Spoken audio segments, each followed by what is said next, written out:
क्या करें जी, गुर्बत में गुजारा। सॉरी, निकल गई क्या आवाज़? तो चलिए, कोई बात नहीं। नींद के मामले में गरीब हूँ मैं, नींद के मामले में कम है मेरे पास। अस्सलाम वालेकुम जी, डॉक्टर साहब हमारे साथ हैं। डॉक्टर साहब अस्सलाम वालेकुम, बहुत बहुत शुक्रिया। आगा साहब, खुशकिस्मती हमारी, एक बार फिर अस्सलाम वालेकुम, बहुत बहुत शुक्रिया। उमर राहिल, अस्सलाम वालेकुम जी, कैसी हैं आप? एंड जहरा हैं, ये बैठी रहती हैं अक्सर। मेरा मतलब है आप यहाँ हैं तो बहुत अच्छी बात है। तो मैंने नहीं किया। अच्छा, आज हम किसके बारे में बात कर रहे हैं? थिक हेयर के बारे में। ठीक है, बात कीजिए। कुछ लोग जिनके बाल अच्छे होते हैं ना, वो क्या कहेंगे थिक हेयर के बारे में? आपको नेचुरली गिफ्ट मिला है ना। वैसे एक सच बात है, अल्हम्दुलिल्लाह। मुझे ये बताइए कि डॉक्टर साहब, गिरते क्यों हैं बाल? बाल, अच्छा ये बड़ा इंपॉर्टेंट टॉपिक है। कोशिश हम ये करेंगे थोड़ा सा टाइम ज़्यादा ले लें ताकि आप लोगों को सही इन्फॉर्मेशन मिल सके। हम डॉक्टर साहब से शुरू करते हैं। आज तीनों की कॉल्स भी हम ले सकते हैं, आप कॉल्स भी कर सकते हैं, आगा साहब से भी आप पूछ सकते हैं, डॉक्टर साहब से भी, and of course Umar Rahil से भी सवाल हो सकता है। ये बताइए कि बाल गिरते क्यों, वजह क्या होती है गिरने की? बालों के गिरने के बेसिकली तो बहुत सारे रीजंस होते हैं, लेकिन कभी कभार जो है वो फिजिकली हम क्योंकि केमिकली बहुत ज़्यादा ट्रीट कर रहे होते हैं बालों को। थैंक यू जी। ओके, सो केमिकल ट्रीटमेंट हम लोग बहुत ज़्यादा कर रहे होते हैं, हेयर डाइज का इस्तेमाल कर रहे होते हैं, या स्ट्रेटनिंग के लिए कुछ ऐसी प्रोडक्ट्स यूज़ कर रहे होते हैं, प्लस इन एप्रोप्रिएट शैम्पूज़ यूज़ कर रहे होते हैं। एक तो ये रीजंस होते हैं जो हमारे अपने क्रिएट किए हुए होते हैं। ओके। दूसरे, due to some any medical reasons आपके बाल जो है वो गिर सकते हैं, जिसमें सबसे ज़्यादा कॉमन आ जाती है न्यूट्रिशनल डेफिशिएंसीज। विटामिन डी की डेफिशिएंसी अगर आपकी बॉडी में है, आयरन लेवल आपका कम है, B12 कम है, देन आपको हेयर फॉल हो सकता है। देन हार्मोनल इम्बैलेंसेस हैं, thyroid is very common now days, उसकी वजह से बहुत सारे लोगों को हेयर फॉल बहुत ज़्यादा सिवियर होता है। और इसी तरीके से कुछ ऐसे फैक्टर्स होते हैं, लाइक कुछ ऐसी मेडिकेशंस होती हैं जो हम यूज़ कर रहे होते हैं, और उसकी वजह से हेयर फॉल बहुत ज़्यादा होता है, जिसके अंदर सबसे ज़्यादा कॉमन ही होता है कि जब एक्नी के ट्रीटमेंट में कुछ लोग एक्नी की मेडिसिन काफ़ी लॉन्गर ड्यूरेशन के लिए यूज़ करते हैं, तो उसके बाद एक सिवियर हेयर फॉल होता है। सो इसके बहुत सारे रीजंस होते हैं। डॉक्टर साहब, हमारी क्लास में ना 2-3 बच्चे आप ही की तरह होते थे ना, उस सामने उनको टीचर सामने बैठा था, मेरा ही लिया पहली ना, आप बात कर रही थी ना, उनको पहली रो के अंदर बिठाते थे, और मुझ जैसे बच्चे ना बिल्कुल एंड में होते थे। और जब कोई इंस्पेक्शन के लिए आता तो उनको आगे बैठाते। और आपने सवाल बोलना? किया आपने, मुझे टीचर बनाया है या वो नहीं, फर्स्ट रो बच्चा intelligent टीचर भी हो सकती हैं आप आई जैसी। Used to sit on front वो सेकंड रो में। इसकी ये तो बड़ी ज्यादती हो गई आपके साथ, आप पहली रो वाली बच्ची हैं। नहीं, पहले रो में आगा पहली साहब रो थे। में खुद भी बैठती थी। अच्छा, ये भी ठीक है, ये भी बिल्कुल ठीक है। खुदा ना करे आगा साहब से कोई सवाल कर ले तो वो पहली तारीख से शुरू करते, देखिए पहला पौधा पता कब होगा था। अब आप शक्ल देख रहे हैं आगा साहब, मैं बालों की बात कर रहा हूँ, आगा साहब जड़ें बताते हैं पौधों की ना। सर नहीं सर, ये बात नहीं, मैं एक वैसे बात बता रहा हूँ कि आप पहली रो के, आप लोग वो पहली रो के बच्चे हैं। शुक्र अल्हम्दुलिल्लाह कि हम पहली रो में। अल्हम्दुलिल्लाह, हम लोग भी पहली रो में होते थे, बिल्कुल आखिर में पीछे से वो जो खिड़की नहीं होती थी, वहां से देखते भी रहते कौन कौन क्रिकेट खेल रहा है, कौन कौन नहीं खेल रहा बाहर के नज़ारे साथ साथ। बाहर के सारे नज़ारे। मैं तो आपको बताऊँ, मेरे साथ तो इतना बड़ा हादसा हुआ था। हमारे 9th के एग्ज़ाम हो रहे थे ना, 8th के एग्ज़ाम हो रहे थे, या पता नहीं 9th के हो रहे थे, वो जो 6 महीने का टेस्ट लेते हैं ना, शुष्माही जो होता है। तो मेरे टीचर जो थे वो टहल रहे थे ना यूँ क्लास में ना, मैथ्स का पेपर था, 10th में ना मैथ्स का पेपर था। टहलते टहलते मुझे कहने लगे, हाँ मियाँ कुछ आ रहा है?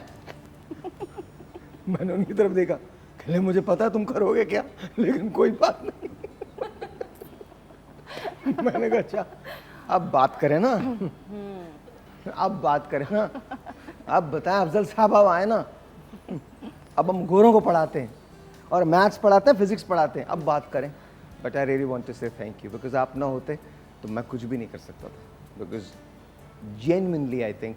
लेकिन इसका सबसे बड़ा क्रेडिट जो है, मेरे मैथ्स में दिलचस्पी का सबसे बड़ा क्रेडिट जो है, डॉक्टर नरेंद्र पांडे को जानता है। एंड अगर वो ना होते तो मुझे मैथ्स में कभी दिलचस्पी नहीं थी। ब्रेक के बाद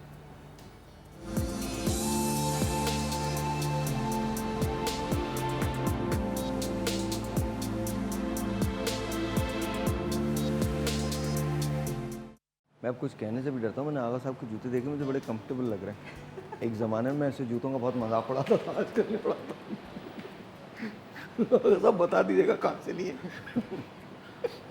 मुझे लग रहा है मुझे लग रहा है मुझे पहनने पड़ेंगे। मैं आपको बता रहा हूँ, आजकल मेरी अपने जो हालात है वो कुछ ऐसी हो चुके हैं। मेरे फादर हमेशा बहुत अच्छा, बहुत वेल ड्रेस्ड आदमी, और जूते भी उन्होंने हमेशा बहुत अच्छे पहने। तो एक ज़माना ऐसा आया जब वो जूते बहुत अजीब से पहनने लगे, लेकिन वो बहुत कंफर्टेबल होते थे। तो मैंने उनसे पूछा, मैंने कहा ये क्यों करते हैं आप? कहते यार आरामदेह हैं, कंफर्टेबल हैं ये। मैं इस बात को समझा ही नहीं था, उस वक्त बिल्कुल नहीं समझा। अब वो बात आहिस्ता आहिस्ता मुझे समझ में आई है कि हाँ, कंफर्टेबल जूते बड़े अच्छे होते हैं। बाल कैसे गिरते हैं आपसे? मेरा ख्याल है इन्होंने बड़ी तफसील के साथ हर चीज़ किसी को भी याद नहीं है सिवाय इनके। अच्छा, मैं लिख के दे रहा हूँ आपको। मैं 2-3 चीज़ें टिप दे देता हूँ। नंबर 1 हार्मोन्स की ख़राबी से, नंबर 2 ग़िज़ाइयत की कमी से, और नंबर 3 बेड उसके साथ ख़राब सलूक से। हैं? ख़राब सलूक से, अच्छा। बालों के साथ ये जो हम अच्छा, मैं कहीं और चला गया, मैं कहीं मजाक कर रहे हैं, मैं कहीं यही समझ रहे हैं कि बेगम पकड़ कर रात को धड़ा।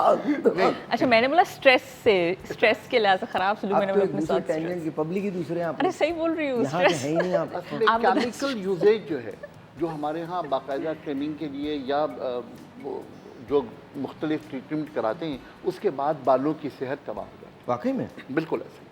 और जितने भी ट्रीटमेंट कराते हैं ना, जो रोल करवाते हैं, मुख्तलिफ स्टाइल्स करवाते हैं, कलर करवाते हैं, स्ट्रेकिंग करवाते हैं, हर एक में एंड ऑफ द डे बालों की सेहत खराब हो जाती है। सही नंबर 2 ग़िज़ाइयत की कमी, जो हमें न्यूट्रिशन की कमी है वो असल में बालों तक पहुंचनी चाहिए। अगर नहीं पहुंच रही तो डेफिनेटली फ़र्क होगा। अगर नहीं पहुंच रही तो बाल दो मुँहे हो जाएंगे आगे से। अगर आप काटेंगे नहीं, उनको तमाम चीज़ों को मैनेज नहीं करेंगे तो फिर डेफिनेटली बाल ख़राब होंगे। तीसरे सबसे इम्पॉर्टेंट बात जो है वो है हार्मोन, चाहे वो थायराइड हो, चाहे वो औरतों के मखसूस हार्मोन हो। अगर इनमें तब्दीली कहीं पर आएगी तो डेफिनेटली फ़र्क पड़ेगा। बहुत सारी ख़वातीन में जो फीमेल हार्मोन होते हैं, वहाँ पर कहीं पर अगर मेल हार्मोन एक लाइन से ऊपर चला जाए तो उनके चेहरे पर बाल आएंगे और सर के बाल कम होंगे। क्या मर्दों के साथ भी ये होता है? बिल्कुल ऐसे होगा। मर्दों में बहुत सारे लोग, मैं एक ऐसे साहब को जानता हूँ जो जिनका ऑफिस न्यूयॉर्क में और कोरिया में है। उन्होंने कोरिया से कोई ट्रीटमेंट करवाया, उनके बाल 6 महीने पहले मेरी तरह थे और 6 महीने बाद आपकी तरह थे। तो मैंने उन्हें कहा ये क्या, तो उन्होंने ट्रीटमेंट बताया और उस ट्रीटमेंट का रिएक्शन जो है वो बहुत ख़राब था, इसलिए कि उनके हार्मोन बिल्कुल तब्दील हो गए थे। तो इस तरह के बहुत सारे लोग तो दुनिया में फ्रॉड करने वाले हैं। जी, अब नया नाम क्या है उनका? अब नया नाम भी वही है जो पहले था, लेकिन ये कि वो जो हार्मोनल तब्दीलियाँ जो एक मेल या फीमेल अल्लाह रब्बुल इज़्ज़त ने बनाई हैं, उनमें कहीं ना कहीं कोई तब्दीली आना बहुत सारे मसाइल की इब्तिदा होती है। हमारे यहाँ आजकल PCOS के बाद जो बच्चियों को आप देखें तो उनके फेस पर रौम हमेशा बढ़ जाता है, और उसकी वजह यही है कि उनके चेहरे पर बाल आएंगे और सर के बाल कम होने शुरू हो जाएंगे। लिहाजा आप आज मेल पैटर्न बालों की कमी ख़वातीन में जो आम तौर पर देखते हैं, वो उसकी वजह जो है हिस्ट्री मालूम करेंगे तो वो हार्मोनल मैनेजमेंट की खराबी है। ब्रेक लेते हैं जी। क्लास के 2 होनहार तालिब इल्म मेराइल भी इन्हीं की कैटेगरी में ही कह रही हैं, ये भी वही इसी किस्म के लोग हैं। लेकिन आपका भाई, आपका दोस्त, मैं पीछे हूँ, कोई फिक्र नहीं है। छोटा सा ब्रेक लेते हैं, ब्रेक के बाद विल बी राइट बैक।